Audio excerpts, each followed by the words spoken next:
Tayo. Ito, kanin.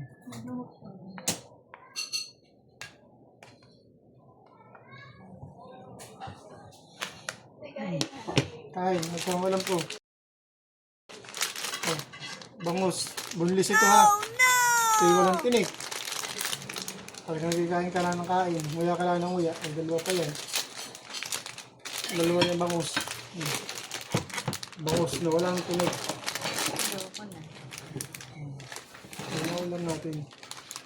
Wala tayong pambiling ulam. Pag walang pambiling ulam, yan ang ulam. Tapos dahil yung tinasuka ng maraming sili. Usawan. Ano? Nararanasan niyo ba yung ganito? Mag-ulam kayo ng sitserya? Dahil walang pambili. Salad sa suka. Ayan. Yes, may pansin.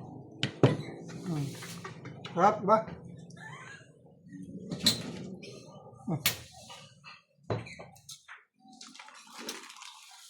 Yan ang mga legit na ulam.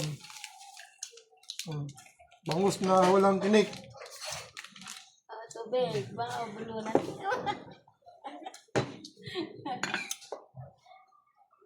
Hindi nila susuka yan. Sarap.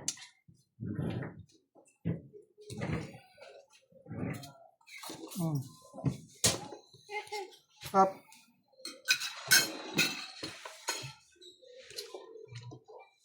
Yeah, may natawag. Ano yun? Kain ka guys. Ba? Dito na, may silang pagbaga.